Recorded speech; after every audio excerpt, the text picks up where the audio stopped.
Kemarin kita berdoa di sini 9/11, September 11, dan saya mengucap syukur ada banyak jemaat, banyak Anda yang hadir di sini dan berdoa. Kalau tadi di dalam video Anda lihat ada tulisan "We will remember" atau "We will never forget". Kenyataannya ialah ada generasi-generasi muda yang nggak tahu apa yang terjadi. Karena apa?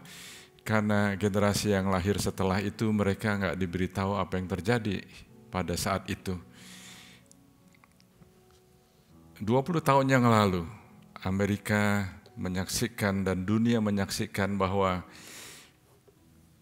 Amerika diserang oleh teroris. Ada 19 Islamic teroris yang diorganize oleh Al-Qaeda, dipimpin oleh Osama bin Laden. Mereka itu hijack, 4 pesawat dan menabrakkan pesawat-pesawatnya itu, 4 pesawat itu ke North Tower dan South Tower, the Twin Tower di New York. Dan yang ketiga ke Pentagon, dan yang keempat dengan keberanian orang-orang penumpang yang ada di situ menggagalkan rencana mereka yang mungkin akan ditunjukkan ke White House atau Capitol. Ada 343 firefighters yang meninggal, 60 polisi yang meninggal, belum lagi termasuk yang medical personnel, rakyat biasa, kira-kira 3.000 orang lebih yang meninggal. 125 pekerja-pekerja di Pentagon juga meninggal. Dan saya melihat ada ratusan ribu pria dan wanita yang berani, yang menjawab panggilan untuk mengabdi kepada bangsa kita dalam mengenakan seragam uniform mereka, perang melawan terorisme supaya kita bisa mengalami kebebasan. Kita ada bebas sekarang ini bukan karena otomatis ada, tapi ada orang-orang yang menjaga. Dan kita mengucap syukur untuk orang-orang yang ambil bagian, the military personnel, the law enforcement, semuanya itu saudara. Dan selain daripada itu ada negara-negara sekutu di seluruh dunia yang membantu dan melindungi kebebasan di sepanjang jalan. Jadi bukan hanya Amerika aja saudara. Dan kita ingat kalau saudara melihat di YouTube ada cuplikan-cuplikan, ada gambar-gambar atau video-video atau images yang menakutkan, teror atau horor. Itu yang dilakukan oleh teroris saudara, dan yang dilakukan oleh iblis itu sebetulnya sama, untuk menyampaikan teror supaya orang takut. Dan pekerjaan iblis itu sama dari dulu sampai sekarang masih sama saudara, karena rohnya masih sama, yaitu untuk memberikan intimidasi, membuat orang itu takut. Padahal firman Tuhan mengatakan, aku tidak memberikan kepadamu roh ketakutan, tapi roh yang penuh kuasa, roh yang penuh kasih dan ketertiban. Iblis mau membuat orang, bahkan umat Tuhan juga kalau bisa mau dibikin ketakutan. Kalau ketakutan nggak ada powernya saudara. Tuhan memberikan power. Firman Tuhan mengatakan jelas sekali, for I do not give you the spirit of fear. Jadi ternyata fear itu adalah spirit, bukan hanya sekedar perasaan.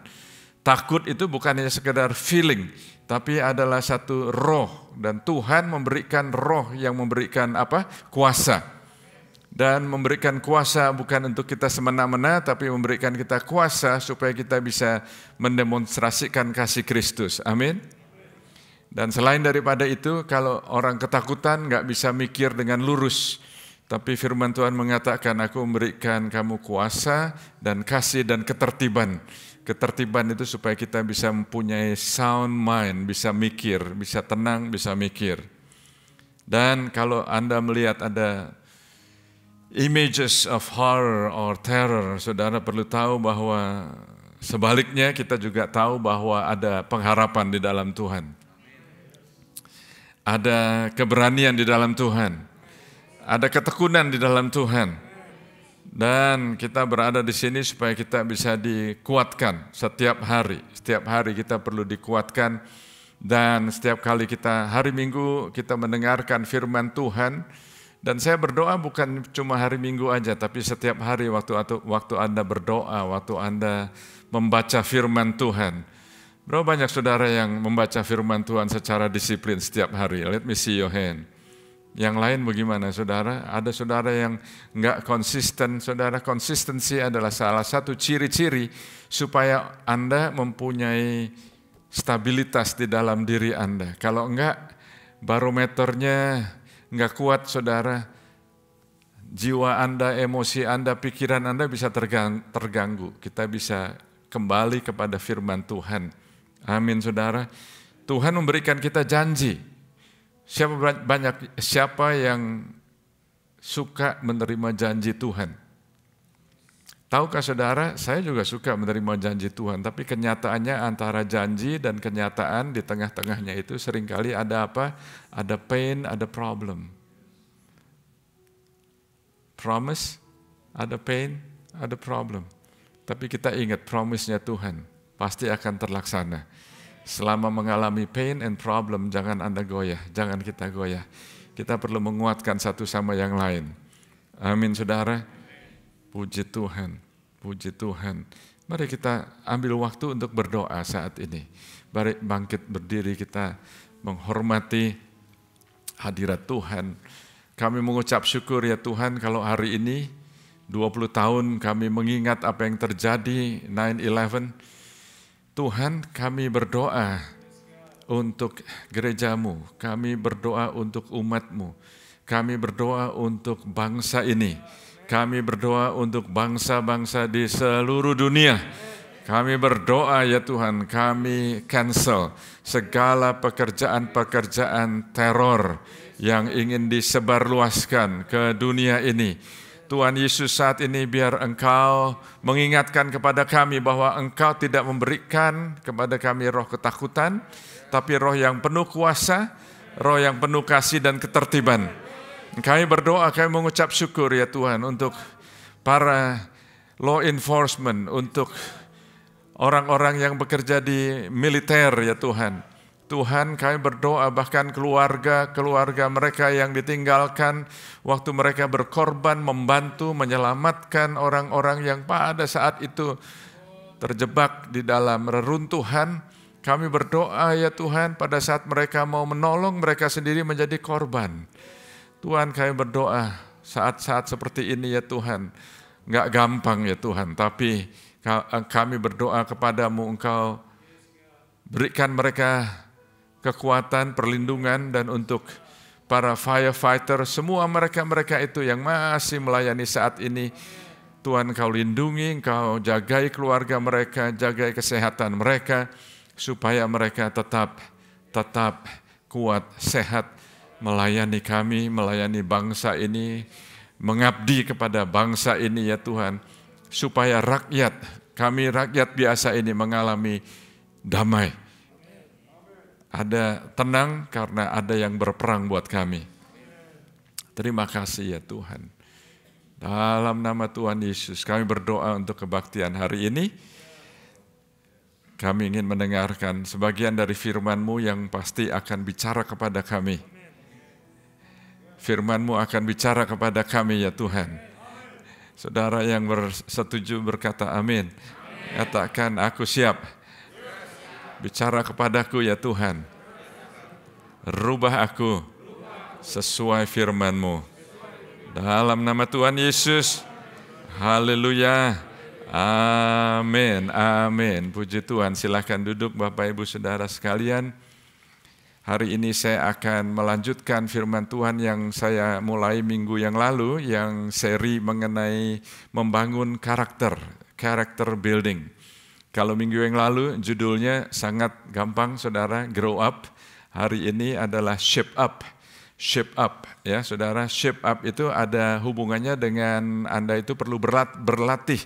Kalau bertumbuh aja itu belum tentu Anda bisa bertambah besar, tapi belum tentu in shape. Saudara, kalau shape up itu ada perlu latihan ya.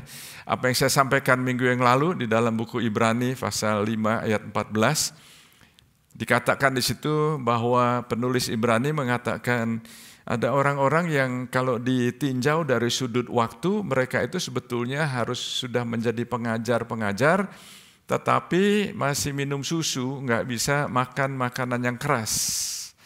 Tapi makanan keras adalah untuk orang dewasa. Dan orang dewasa itu dituliskan di ayat itu bahwa orang dewasa itu karena mempunyai panca indera yang terlatih. Katakan terlatih. Terlatih itu bukan sekali aja, bukan sekali Anda lakukan lalu bisa terlatih. Enggak, saudara.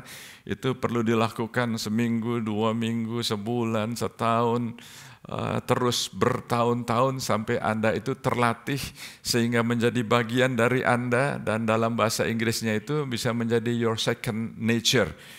Atau kalau di dalam sport itu menjadi refleksnya Anda, ya Anda menjadi refleksnya itu begitu. Tapi yang saya mau katakan bukan sekedar yang jasmani, tapi yang rohani.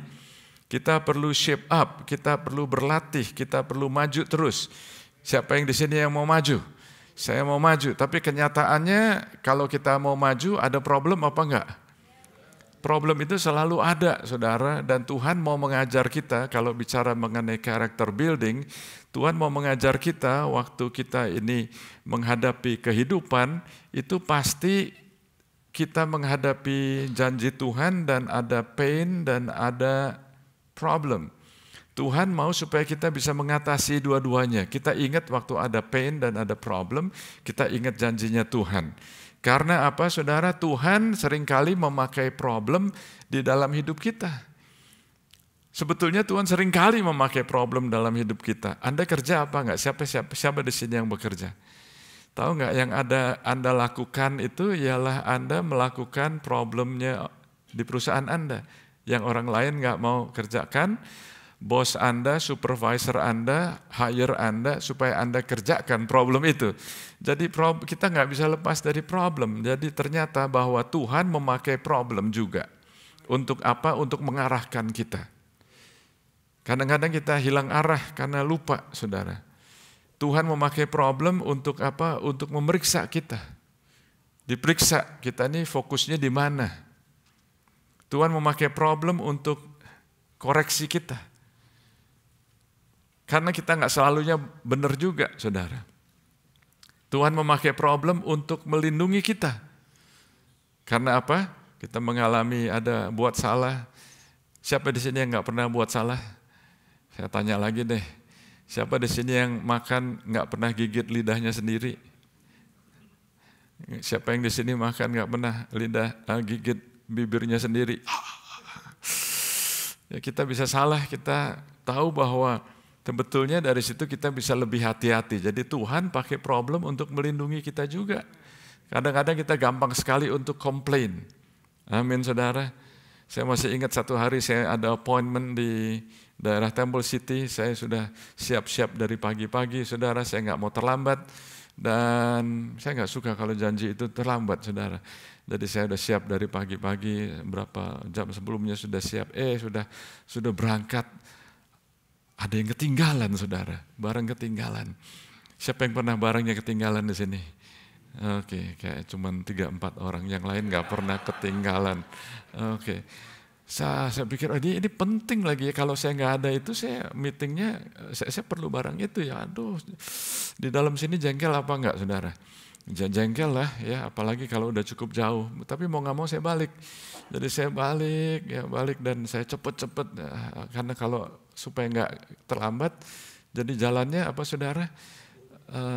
Kalau istilah pesawat itu dapat tailwind ya, ditiup angin dari belakang mobilnya ya. Bahasa sehari-hari itu ngebut gitu aja ya. Jadi saya ngebut, ambil barang saya, lalu saya ngebut. Waduh, saudara, begitu sampai di 60 freeway di daerah Pomona di situ macet. Mula-mula pelan, lama-lama macet, berhenti total. Rasanya gimana saudara? Aduh, dan rupanya ada kejadian yang baru terjadi saudara. Dan waktu terjadi itu saya dengarkan radio, cari channel-channel ini ada apa sih ya, cari di cellphone ada apa sih, cuma ada merah aja begitu tapi nggak disebutkan apa. Itu saya stuck bukan 15 menit, bukan setengah jam, saya stuck itu kira-kira 2 jam, mungkin 2 jam setengah. Kenapa saudara? Ternyata ada truk yang terbalik. Truk itu bawa sapi hidup. Dan waktu truk itu terbalik, sapi-sapinya lari ke freeway. Dan ada mobil-mobil yang nabrak sapi-sapi itu. Dan ada sapi yang nyebrang ke freeway yang berikutnya. Dan ada accident jadi both sides saudara macet total. Wah, saya jengkel ya. Tapi tiba-tiba ada suara dalam hati saya, Paul, kalau tadi kamu nggak ketinggalan barang, mungkin kamu yang di situ loh kena accident. Jadi kadang-kadang Tuhan pakai problem untuk melindungi kita, saudara. Dan Tuhan pakai problem untuk menyempurnakan kita. Kadang-kadang Tuhan mau, atau kadang-kadang kita maunya Tuhan itu bebaskan kita dari problem. Tapi many times Tuhan bebaskan kita melalui problem. Kita maunya bebas dari problem. Tapi banyak kali Anda melihat Sadrak, Mesak, dan Abednego melalui api. Kita maunya nggak ada api. Ya. Kita maunya nggak ada gua singa. Tapi justru melalui api ada promosi. Melalui gua singa ada promosi. Siapa yang mau promosi? Mikir dulu, gua singa nih. Siapa yang mau promosi? Jangan lupa apinya. Ya, Tuhan pakai problem untuk membentuk kita. Your problem, persoalan-persoalan Anda, tantangan-tantangan Anda akan membuat Anda untuk bisa shape up. I think this is a good word ya. Ya, mau dengarkan lanjutannya? Oke, puji Tuhan. Firman Tuhan mengatakan, minggu lalu saya sudah sampaikan, kita akan ulangi dalam segi yang lain ya. Kalau minggu lalu Anda nggak hadir, mohon Anda bisa mengikuti di archive di website kita, cityblessing.org. Dan Anda bisa lihat archive-nya di situ, kita punya firman-firman yang sudah disampaikan minggu-minggu, bulan-bulan, bahkan tahun-tahun sebelumnya. Hari ini saya akan menyimak firman ini dari sudut yang lain. Ya. Sebetulnya hari ini saya hanya ada 3 poin. 3 poin aja yang ingin saya sampaikan. Ada berapa poin? 3. Lihat kanan kiri, ada berapa poin? 3. Coba katakan, berapa poin? Gampang aja, gampang ya. Oke, 3 poin aja. Ya. Ketika aku kanak-kanak, 1 Korintus 13 ayat 11, ketika aku kanak-kanak, aku berkata-kata seperti kanak-kanak. Aku merasa seperti kanak-kanak. Aku berpikir seperti kanak-kanak. Sekarang sesudah aku menjadi dewasa, aku meninggalkan sifat kanak-kanak itu. Meninggalkan, kita meninggalkan. Jadi nggak otomatis tambah tua, tambah baik. Ada orang tambah tua, tambah keladi, benar ya? Tambah tua, tambah menjadi. Ya. Tambah tua, growing old is automatic. Growing up needs work. Shape up, Anda mau shape up, pasti ada resistance. Ya. Pasti ada tantangannya. Are you still with me? Oke, yang mau saya sampaikan di sini supaya kita menjadi dewasa. Ingat saudara, saya sampaikan minggu yang lalu, Tuhan mau supaya umatnya ini kuat dalamnya, kuat rohaninya, kuat sifatnya, kuat karakternya untuk memuliakan Tuhan. Bukan cuma luarnya aja, saudara. Saya mendapat satu kutipan di sini dari almarhum Ed Cole. Dia adalah bapak rohaninya teman saya, Doug Stringer. Dia mengatakan demikian, when a man acts like a child, it forces his wife to act like his mother. Jadi ada orang yang sudah menikah, ya tapi suaminya ini tindakannya, tingkah lakunya, perilakunya seperti anak-anak. Dan kalau suami tingkah lakunya seperti anak-anak, itu memaksa istrinya untuk bertindak seperti ibunya. Jadi ada suami-suami yang nggak mau, saudara, tapi karena tingkah lakunya sang suami sehingga si istri menjadi ibunya, saudara. And Anda dapat mengetahui sifat seseorang dari kata-kata yang dipilihnya, perkataan yang dipilihnya, bahasa yang dipilihnya, ucapan yang dipilihnya, perkataan yang dipilihnya. Saya belajar bahwa di dalam Alkitab itu ada batasan-batasan, katakan batasan. Batasan-batasan itu adalah untuk melindungi kehidupan Anda, bukan untuk membatasi kesenangan Anda. Biasanya kita maunya nggak ada batas, tapi sebetulnya batasan itu untuk melindungi kehidupan Anda sendiri. Are you still with me? Yes? Okay. Boundaries are to protect life, not to limit pleasures. Poin yang pertama adalah perkataan, katakan perkataan. Jadi perkataan kita ini sangat amat penting sekali. Firman Tuhan mengatakan Amsal 10 ayat 19, di dalam banyak bicara pasti ada banyak pelanggaran. Tetapi siapa yang menahan bibirnya berakal budi. Di dalam The Passion Translation ayat yang sama dituliskan demikian. If you keep talking, it won't be long before you are saying something really wrong. Prove you are wise from the very start. Just bite your tongue and be strong. Are you with me? Jadi kita perlu dengar-dengaran akan suara Tuhan. Jangan kebanyakan ngomong. Jangan tergantung atau terbawa dengan emosi. Kita semua di sini ada perasaan, bukan? Kita karena ada perasaan bisa juga kita emosi, betul? Emosi dengan situasi, emosi dengan ekonomi, emosi dengan jalan macet, emosi dengan istri, emosi dengan suami, emosi dengan diri sendiri juga bisa ada, saudara. Are you still with me? Oke, lanjut ya. Jadi kalau perkataannya tuh banyak ngomong, ada orang yang ngomongnya tuh banyak sekali, saudara. Ada, ya ini literally saya kenal orang ya. Bahkan bukan satu orang, ada yang saat saya pikir-pikir ini ada 2 orang, saudara, yang saya kenal ya, nggak di sini orangnya, nggak benar-benar nggak ada di sini. Jadi jangan pikir dia tuh itu gua, no. Benar-benar nggak ada orangnya, nggak ada di sini.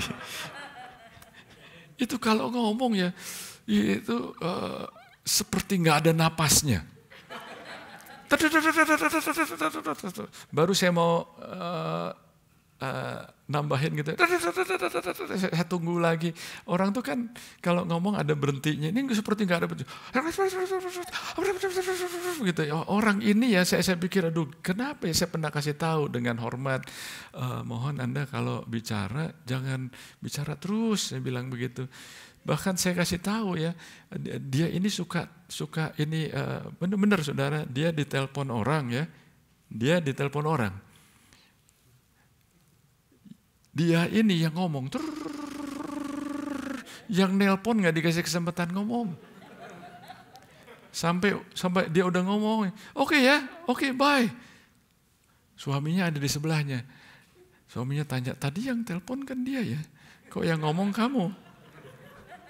Banyakan ngomong, saudara, itu ekstrim. Saya tahu nggak ada yang di sini begitu, tapi masih ada yang kebanyakan ngomong. Jujur, ya, bite your tongue, jangan sembarangan ngomong. Masih bisa terus? Coba kita belajar dari Yakobus. Ya, Yakobus itu memberikan kita arahan. Ini adalah satu metafor atau satu kiasan ya, di mana kita bisa belajar. Saya nggak tulis ayat-ayatnya, tapi saya mau Anda dengarkan dan Anda catat di Alkitab saudara. Di iPhone saudara, Alkitab saudara Anda buka, karena ini yang akan melengkapi, membentuk hidup Anda. Amin. Mau dibentuk? Mau maju?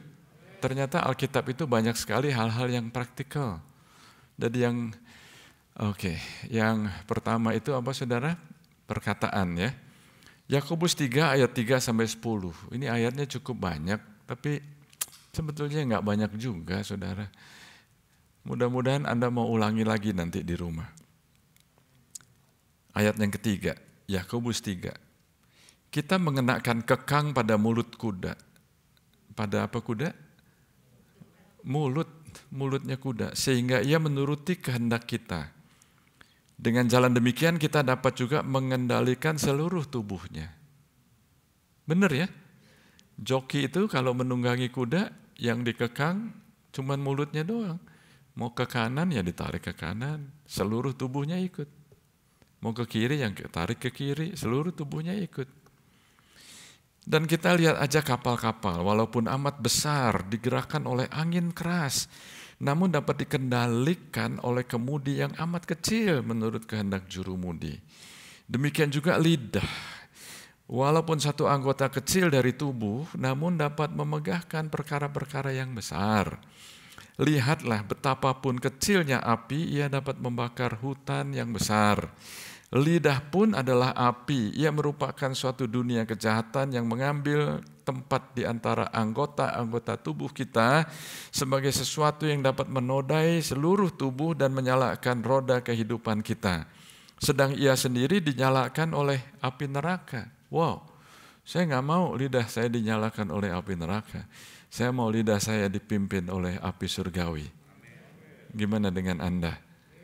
Oh, Jesus.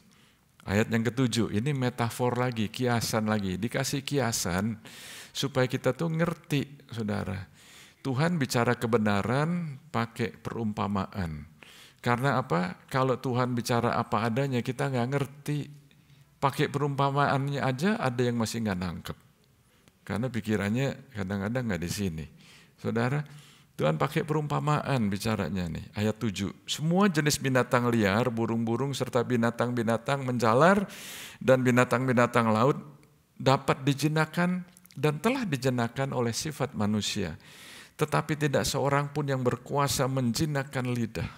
Ia adalah sesuatu yang buas, yang tidak terkuasai dan penuh racun yang mematikan. Wow, toxic dalam bahasa Inggrisnya. Kok bisa toxic ya?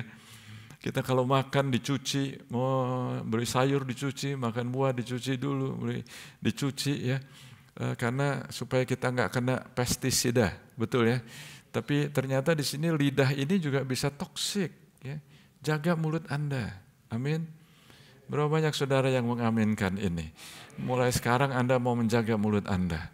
Jadi kalau mau ngomong ada remnya, jangan blong, direm dulu, saudara. Ayat 9.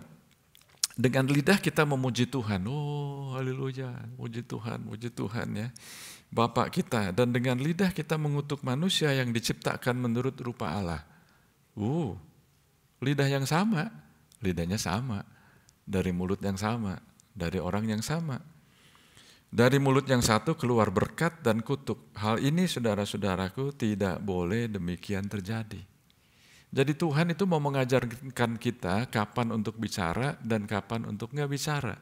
Kapan untuk ngomong, kapan untuk gigit lidahmu, jangan ngomong. Amin? Ngerti ya? Saya mengalami satu hari, saya sedang datang ke salah satu orang, rumah seseorang, dan di rumah itu ternyata dia ada tamu yang sebetulnya saya udah kenal juga tamunya itu, dan saya tahu orang ini belum kenal Tuhan ya. Jadi saya berharap, secara spontan aja saya berharap supaya saya bisa menangkan orang ini.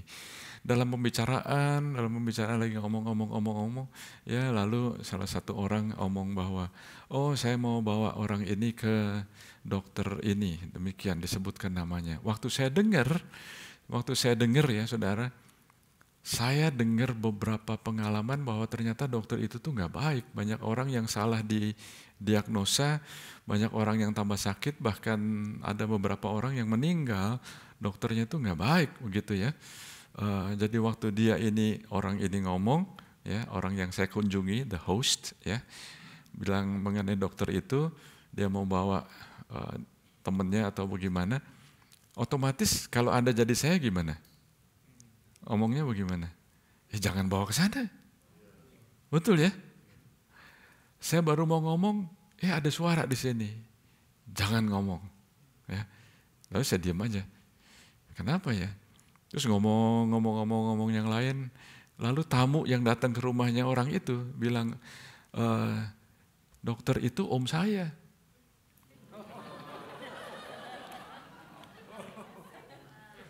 Dalam hati ya saya mengucap syukur sama Tuhan. Engkau selamatkan saya dari lidah saya. Jadi saudara, Amsal itu memberikan hikmat kepada kita. Perkataan yang tepat pada waktunya itu seperti pinggan emas di tangan raja. Pinggan itu piring, ya. Jadi perkataan yang tepat pada waktunya. Jadi bukan berarti perkataan itu Anda keluar kebaktian di sini nggak mau ngomong, ditanyain sama istri nggak mau ngomong, diam aja. Itu namanya kasih silent treatment, perlu digetok gitu. Bukan berarti diam itu selalu baik ya saudara. Perkataan yang tepat pada waktunya. Jadi dengan kata lain, yang ini ngomong, yang ini jangan ngomong. Yang ini diem, yang ini bicara. Is this practical? Minta bantuan roh Tuhan untuk bantu kita. Nggak bisa dengan kekuatan sendiri ya. Jadi bukan hanya kalau minggu lalu saya katakan omong jorok, perkataan yang sia-sia, tapi juga perkataan yang nggak membangun, perkataan yang sembrono, perkataan yang coba kita mikir dulu, jangan ngomong dulu baru mikir, tapi mikir dulu baru ngomong, mikir dulu. Tapi ada orang juga yang udah ngomong juga nggak mikir juga, ada juga. Saudara sebelum bicara ada remnya, amin. Yang kedua, puji Tuhan, perasaan kita. Yang pertama apa saudara? Lagi, coba noleh kanan kiri, katakan perkataan. Oke, lagi katakan perkataan. Jadi jaga perkataan kita, ucapan kita, jaga juga intonasinya, dijaga juga. Karena kadang-kadang perkataannya mungkin oke, ya, tapi intonasinya tinggi. Intonasinya tinggi ya. Kenapa sayang begitu? Sayang nggak boleh begitu. Sayang apa enggak? Suami istri suka panggil satu sama lain sayang, tapi intonasinya beda. Karena hatinya beda. Kayaknya nggak ada yang nangkep. Oke. Mengenai perasaan ini ayatnya sama saudara, ayatnya sama. Tapi saya akan bacakan di dalam bahasa Inggrisnya ya. Di dalam bahasa Inggrisnya demikian saudara. When I was a child, my speech, my feelings. Bahasa Indonesianya merasa. Bahasa Inggrisnya apa saudara? Feeling. Lagi katakan feeling. Feeling, generasi tua tahu lagu itu. Feeling dan thinking were all those of a child. Now that I'm an adult, I've no more use for childish ways. Feeling atau perasaan. Katakan perasaan. Ya. Perasaan. Ingat saudara, poin yang kedua apa saudara? Perasaan. Yang pertama apa saudara? Perkataan. Yang kedua ini perasaan ya, feeling ya, feeling. Saya belajar ternyata di dalam kehidupan, pengalaman saya ya, yang menopang saya dalam hidup saya, yang menopang saya hal-hal yang mengenai Tuhan itu bukan apa yang saya rasakan, bukan yang saya feel about God, tapi apa yang saya tahu mengenai kebenaran firman Tuhan. siapa dia. Sekali lagi, yang menopang saya. Karena saudara sama saya nggak beda saudara. Kita sama-sama terbuat dari debu dan tanah. Satu hari kita akan kembali pada debu dan tanah. Jadi jangan pikir pastor itu nggak punya perasaan. Punya perasaan juga saudara. Kemarin waktu doa, siapa yang ikut doa kemarin? Oke, puji Tuhan. Anda ingat ya, saya bacakan dari buku Nehemia. Pernah baca buku Nehemia? Dia orang yang diurapi Tuhan luar biasa. Dia membangun kembali tembok Yerusalem yang sudah runtuh selama 52 hari. Dia pimpin luar biasa. Dia orang yang berdoa, dia minta surat dari raja, dia dapat izin, dia mengalami tantangan. Dia orang yang hebat, luar biasa. Tapi saudara, Nehemia juga punya perasaan. Karena ada orang-orang yang menjengkelkan. Ada orang-orang yang menjengkelkan. Di Nehemia pasal yang ke-13, itu Nehemia jambak rambut beberapa orang. Dijambak saudara.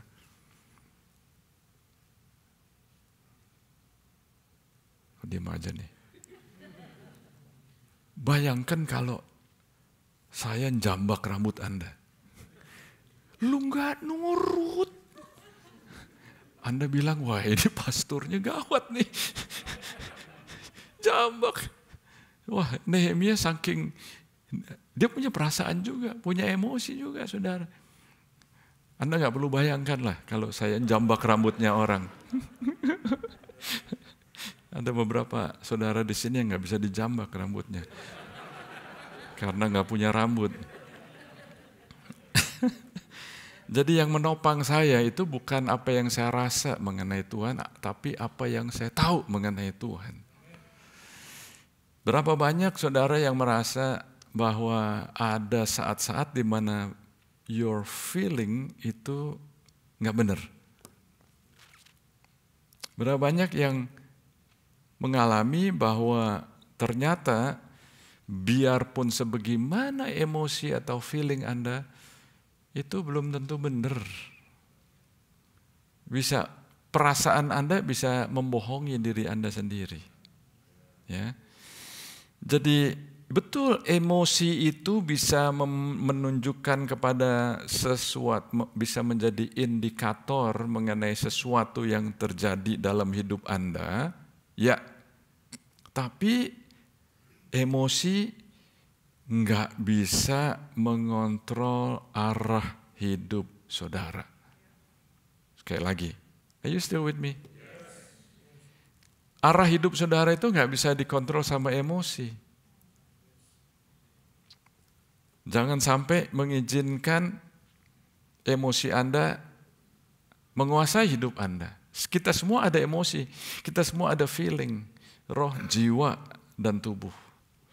Ya. Tapi jangan sampai perasaan kita itu enggak disesuaikan dengan firman Tuhan.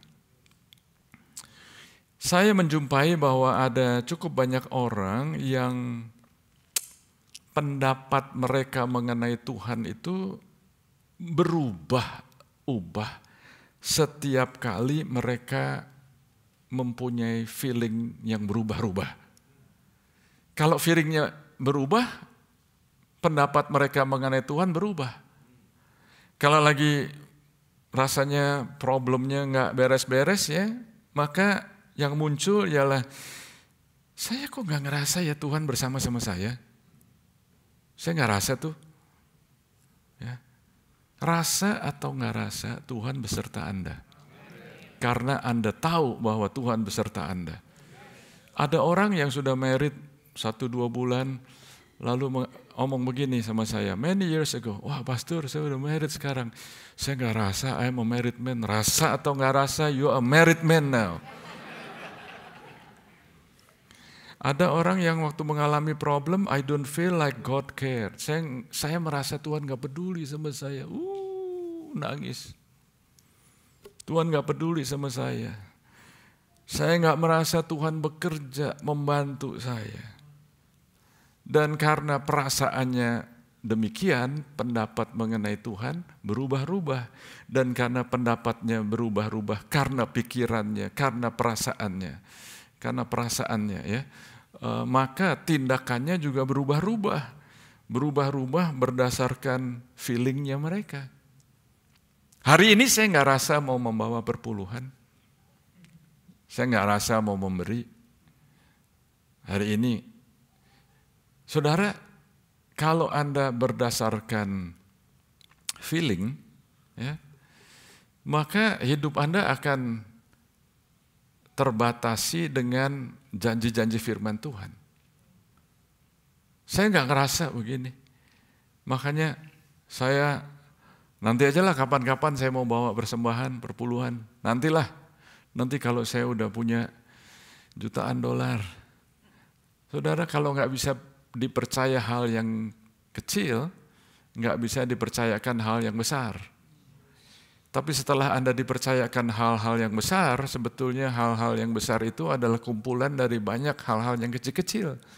Jadi setelah Anda dipercayakan hal yang besar, tetap setia juga dengan perkara yang kecil-kecil. Ya, karena saudara, waktu pertama kali saya bicara mengenai persembahan, perpuluhan, saudara, nggak ada yang ngajarkan saya sejak saya bertobat. Nggak ada. Tapi waktu saya bertobat, saya terima Tuhan Yesus dan saya baca firman Tuhan, ada di situ bicara mengenai perpuluhan dan dari hati saya memberi. Saudara, menurut perasaan waktu itu saya deg-degan. Menurut perasaan waktu itu saya masih student. Saya nggak kerja, saya dapat uang dari allowance dari orang tua saya. Jadi kalau saya memberikan untuk Tuhan, berarti allowance saya berkurang. Berarti allowance saya nggak bisa beli apa yang saya mau, apa yang saya inginkan, nggak bisa beli apa yang hobi saya. Benar? Perasaannya terganggu apa enggak? Perasaannya ya mulai beli ini dulu lah yang saya suka, beli ini dulu lah yang saya hobi saya, beli ini dulu lah. Ternyata saudara, feeling itu bisa menipu.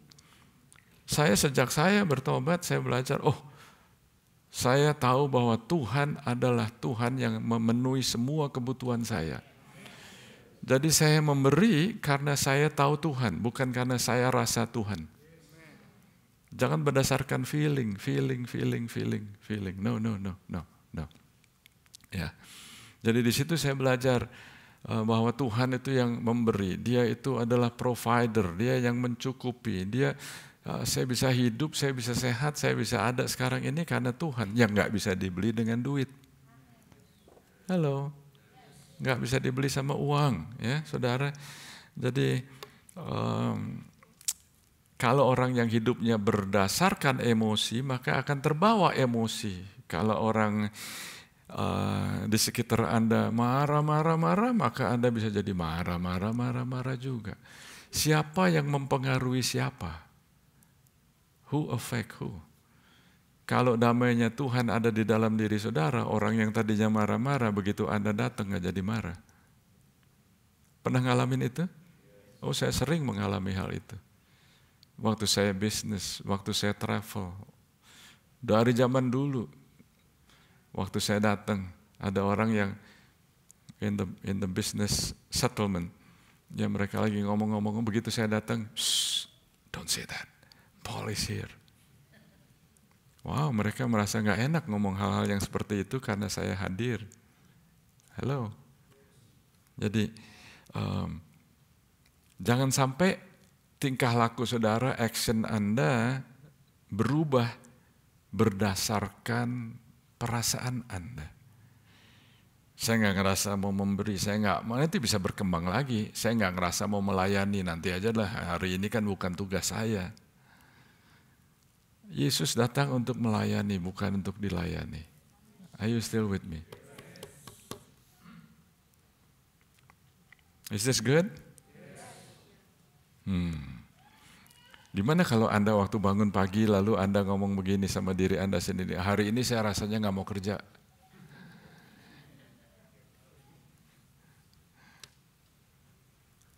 Dalam seminggu Anda bisa bilang itu 3 kali. Nanti bos Anda bilang, hari ini saya merasa kamu perlu dikeluarin.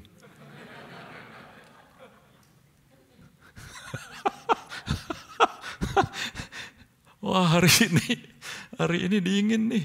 Atau orang bisa cari alasan macam-macam lah. Ya. Bahasa Inggrisnya reason, cari alasan. Hari ini apa? Dingin. Hari ini apa? Panas. yang bosnya cuma tahu lu nggak show up, oke, kayaknya saya merasa kamu perlu dikeluarkan. Gimana? Hello. Hari ini saya merasa marah, hari ini saya merasa frustrasi. Coba saudara belajar. Lagi katakan, karena mempunyai panca indera. Katakan panca indera. Bahasa Inggrisnya itu senses.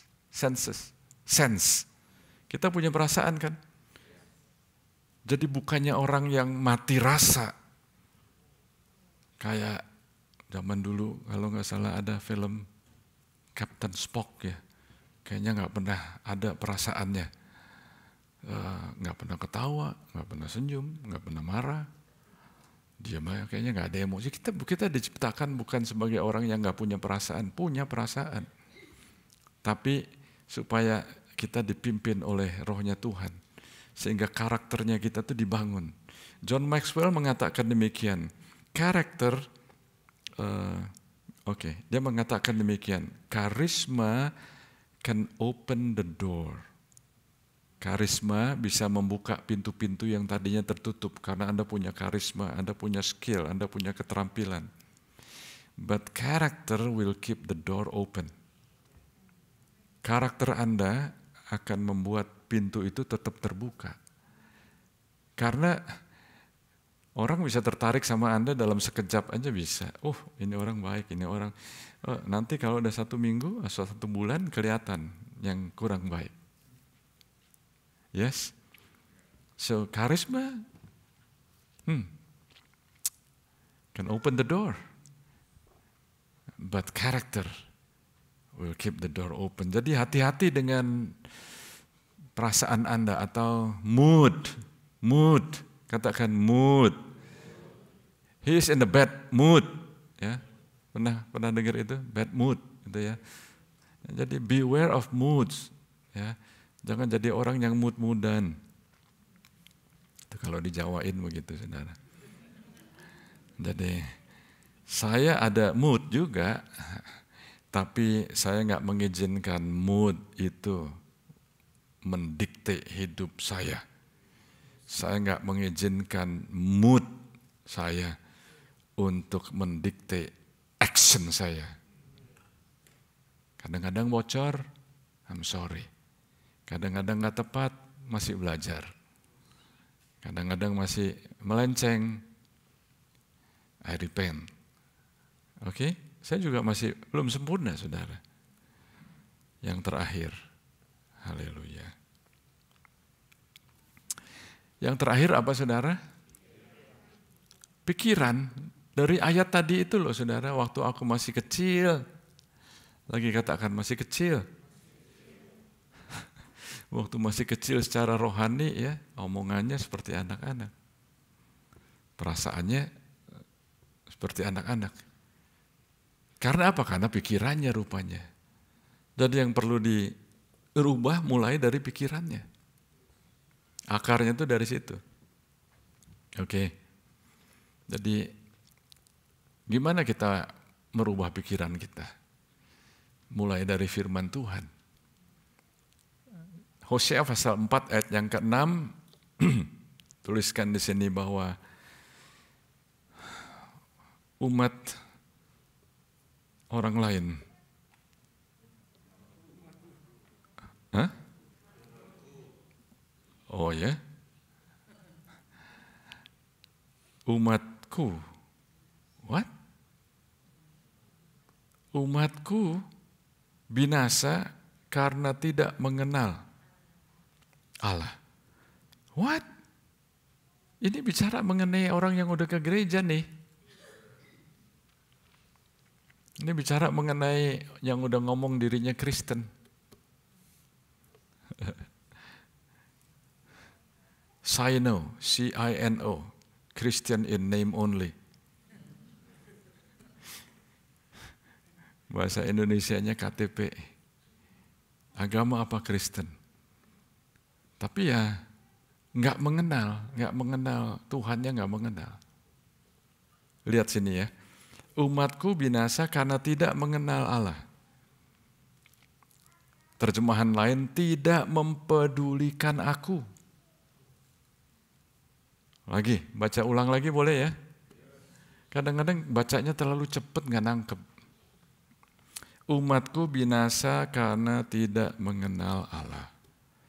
Tidak mempedulikan aku. Bahasa Inggrisnya lack of knowledge. Karena kurang pengetahuan.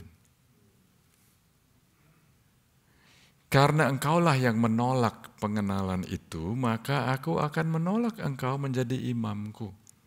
Dan karena engkau melupakan pengajaran Allahmu, maka aku juga akan melupakan anak-anakmu. Wow. Yang menyebabkan umat Tuhan binasa. Yang menyebabkan umat Tuhan itu bisa menyimpang. Yang menyebabkan umat Tuhan itu kehilangan potensi mereka. Bukan karena mereka nggak ada kerjaan, a job.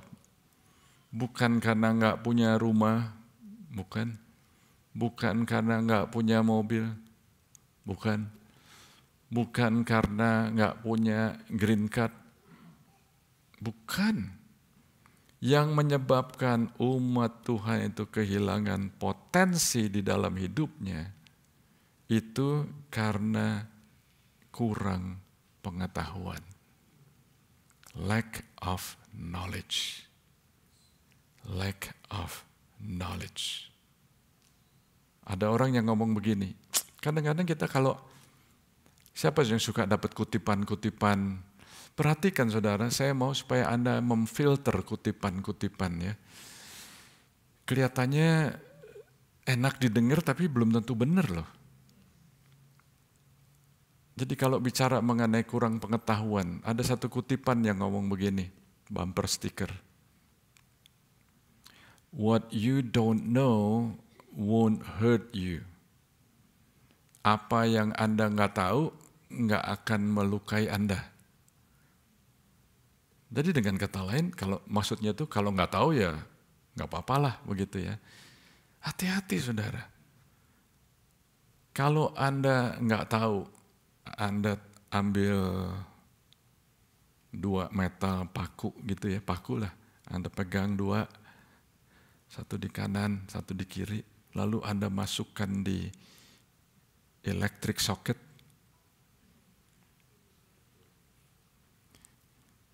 Kesetrum loh. Oh saya nggak tahu kenapa ya. Saya cuma mikir aja kalau mau pasang, mau ngecharge cellphone, mau ngecharge komputer kok ditancepin situ ada apa sih ya? Anda tancepin aja situ electric socket. What you don't know will hurt you. What you don't know may kill you. Tuhan bicara di sini, ayo kita jangan sembarangan, jangan acuh aja, shape up. Yuk kita shape up, supaya kita bisa, perasaan kita ini bisa maju, pikirannya juga maju. Itu sebabnya kalau saya melihat bahwa kalau orang yang nggak mau belajar ya, itu mengalami mereka melihat tapi nggak ngerti. Minggu lalu saya sudah ngomong ya, saya ulangin sedikit. Melihat tapi nggak menanggap. They see but they do not perceive. Your natural eyes give you sight, but your spiritual eyes give you vision. Jadi ada orang yang kalau nggak mau belajar, melihat ya tapi nggak ngelihat. Orang yang lain melihat, ada lihat potensi. Orang yang nggak mau belajar, denger tapi nggak denger. Udah denger, bukannya tuli enggak, tapi nggak denger. Ya. Itu sebabnya ada orang-orang yang ke gereja di waktu yang sama, di jam yang sama, dengar khotbah yang sama. Sebagian orang pulang bisa mendapatkan, wah saya belajar, saya dilengkapi, saya mau, ini buat saya nih. Tapi ada sebagian orang yang waktu pulang, kurang lucu. Atau apa ya? Bisa heran nggak saudara? Itu karena rupanya dari hati. Dari hati. Mari kita bangkit berdiri. Tuhan Yesus. Tuhan Yesus. Biar hari ini kami shape up. Kami bukan cuman grow up, tapi kami shape up. Kami shape up. Kami berlatih. We are in shape. We are in shape. Amin saudara. We are in shape. Anda maju. You are in a good shape. You are in a good shape. Terima kasih ya Tuhan. Terima kasih ya Tuhan. Hamba-Mu berdoa saat ini. Biar firman-Mu bukan hanya ada di dalam permukaan hati kami, tapi firman-Mu masuk dalam hati kami. Tuhan, biar Engkau terus lengkapi umat-Mu. Biar terus Engkau bawa kami. Kami mengucap syukur ya Tuhan. Kami mengucap syukur di mana Engkau sudah panggil kami, pilih kami, lengkapi kami, Engkau bangun kami. Kami percaya Tuhan Engkau akan pakai kami waktu kami terus mendengarkan firman-Mu, maka kami akan maju. Kami akan mengalami promosi. Promosi datangnya dari Tuhan. Bukan dari timur, bukan dari barat. Hamba-Mu berdoa saat ini ya Tuhan, biar umat-Mu yang ada di sini maupun yang dengar online, mulai saat ini kami bertumbuh di dalam perkataan kami. Kami bertumbuh di dalam perasaan kami. Kami bertumbuh di dalam pikiran kami. Terima kasih ya Tuhan. Bless your people. In Jesus' name we pray. Amen. Amen. God bless you. Bless you.